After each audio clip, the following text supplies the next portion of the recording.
Pada suatu pagi yang sunyi di wilayah perbatasan Papua bagian timur, Tentara Nasional Indonesia mulai mencurigai adanya peningkatan aktivitas logistik ilegal yang bergerak di jalur-jalur terpencil. Operasi intelijen yang telah berlangsung selama lebih dari 2 bulan perlahan mengerucut pada dugaan bahwa terdapat jaringan pemasok senjata dari luar negeri yang mencoba menembus masuk menuju kelompok kriminal bersenjata Papua. Informasi ini membuat Markas Komando Tugas Gabungan segera memperketat pengawasan di sejumlah titik rawan. Pada hari itu, sebuah laporan mendadak masuk dari tim pemantau udara yang menggunakan pesawat tanpa awak.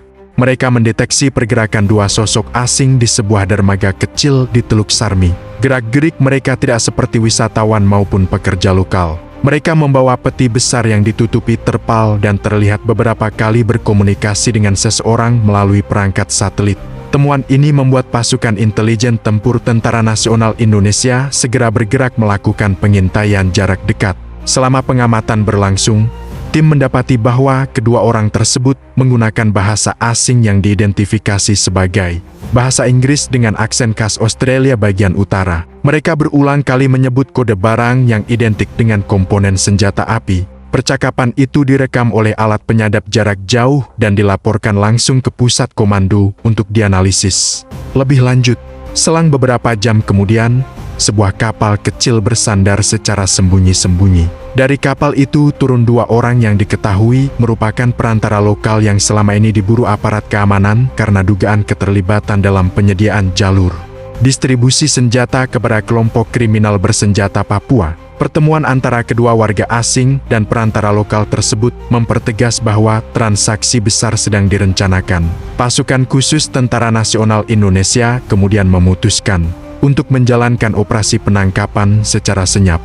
Namun, mereka tidak ingin aksi itu dilakukan terburu-buru karena dikhawatirkan senjata dalam peti tersebut akan berpindah tangan sebelum operasi berlangsung. Maka, tim memutuskan mengikuti target hingga ke tempat penyimpanan rahasia yang telah dipersiapkan. Ketika hari mulai beranjak gelap, 2 warga asing itu mengangkut peti-peti ke dalam sebuah gudang kayu di pinggir hutan. Di dalamnya, berdiri rak-rak besar yang dipenuhi berbagai perlengkapan logistik, mulai dari pakaian lapangan hingga perangkat komunikasi. Namun, tidak ada satupun benda tersebut yang dimiliki warga sekitar. Semua terlihat asing dan modern. Tidak lama kemudian, salah satu warga asing membuka peti besar itu. Kamera pengintai jarak jauh yang dipasang oleh tim intelijen menangkap dengan jelas isi peti tersebut. Di dalamnya terdapat laras panjang, magazine, beberapa komponen senapan, serbu, serta pelat nomor luar negeri yang sengaja dilepas. Bukti itu cukup bagi komando untuk memberikan perintah penangkapan. Tepat setelah tengah malam, pasukan khusus bergerak membentuk formasi pengepungan. Mereka menyusup melalui semak belukar, bergerak senyap tanpa menyalakan cahaya sedikit pun. Setiap langkah diperhitungkan agar tidak menimbulkan suara yang dapat mengundang kecurigaan. Komunikasi antar anggota dilakukan melalui isyarat tangan, yang telah dilatih dengan disiplin tinggi. Ketika kedua warga asing itu sedang memeriksa peti senjata tambahan, komandan tim memberikan isyarat serbu. Dalam hitungan detik, gudang kecil tersebut telah dikuasai pasukan. Cahaya lampu sorot taktis langsung diarahkan ke wajah kedua orang asing itu, membuat mereka terkejut dan tidak sempat bereaksi. Perantara lokal yang turut hadir pun ikut ditangkap tanpa sempat melarikan diri.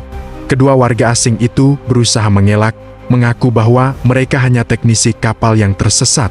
Namun Tentara Nasional Indonesia telah memegang bukti rekaman, foto, transkrip percakapan, dan dokumentasi fisik senjata yang mereka bawa. Pengingkaran. Mereka tidak memberikan pengaruh apapun pada jalannya pemeriksaan awal. Setelah penggeledahan lanjut dilakukan, pasukan menemukan perangkat komunikasi satelit yang tersambung ke nomor luar negeri serta dokumen perjalanan yang menunjukkan bahwa keduanya sudah beberapa kali masuk ke wilayah Indonesia melalui jalur laut tidak resmi. Temuan itu memperkuat dugaan bahwa mereka telah terlibat dalam jaringan penyelundupan senjata berskala internasional. Pemeriksaan dalam gudang juga mengungkap adanya peta distribusi yang ditandai dengan simbol jalur hutan menuju area persembunyian kelompok kriminal bersenjata Papua. Beberapa titik di peta tersebut diketahui sebagai rute yang selama ini sulit dipantau karena medan ekstrem. Ini menjadi bukti tambahan bahwa pengiriman senjata telah direncanakan secara matang. Setelah semua bukti diamankan, Kedua warga asing tersebut dibawa ke markas komando wilayah untuk menjalani pemeriksaan intensif. Di sana, penyidik mendapati bahwa keduanya memiliki latar belakang sebagai kontraktor keamanan swasta yang pernah bekerja di beberapa negara konflik. Informasi ini mengindikasikan bahwa mereka memiliki kemampuan teknis dalam menangani persenjataan berat. Meski sempat bungkam, salah satu dari mereka akhirnya mengaku bahwa mereka direkrut oleh seorang jaringan internasional untuk menyuplai komponen senjata guna dijual kepada kelompok kriminal bersenjata Papua dengan imbalan uang dalam jumlah sangat besar. Pengakuan tersebut memperkuat indikasi bahwa jaringan penyelundupan bersifat lintas negara dan terorganisir. Sementara itu, Pusat Komando Tentara Nasional Indonesia melakukan koordinasi dengan Kepolisian Negara Republik Indonesia untuk menindaklanjuti jaringan lokal yang terlibat. Beberapa nama langsung masuk daftar pencarian, termasuk oknum perantara yang diduga selama ini menjadi simpul distribusi di pesisir Papua bagian utara. Penangkapan dua warga asing tersebut menjadi titik penting karena membuka jalur investigasi lebih luas. Dari perangkat komunikasi yang disita, penyidik menemukan percakapan tentang rencana kiriman berikutnya yang jauh lebih besar. Hal ini memungkinkan aparat keamanan memperketat pengawasan sebelum transaksi berikutnya sempat terjadi. Keesokan paginya, kabar penangkapan itu segera dikirimkan ke pemerintah pusat guna memastikan proses hukum berjalan sesuai aturan internasional. Indonesia memiliki kewajiban menjaga kedaulatan dan keamanan wilayahnya, terlebih ketika ada campur tangan asing yang berpotensi memperpanjang konflik bersenjata di Papua. Dalam prosesnya, pasukan gabungan terus melakukan patroli lanjutan untuk memastikan tidak ada anggota jaringan lain yang berusaha menyelamatkan barang-barang bukti. Setiap jalur keluar masuk kawasan pesisir diperketat, termasuk perbatasan laut yang rawan disusupi kapal kecil. Setelah berlangsung selama beberapa hari, operasi gabungan tersebut dinyatakan berhasil menghentikan aliran senjata yang hendak masuk ke tangan kelompok kriminal bersenjata Papua. Penangkapan dua warga asing asal Australia ini menjadi bukti bahwa jaringan internasional sekalipun dapat dilumpuhkan ketika aparat bertindak cepat, terkoordinasi, dan profesional. Hingga akhirnya, kedua warga asing itu resmi ditetapkan sebagai tersangka dan diserahkan ke proses hukum Indonesia sesuai ketentuan yang berlaku.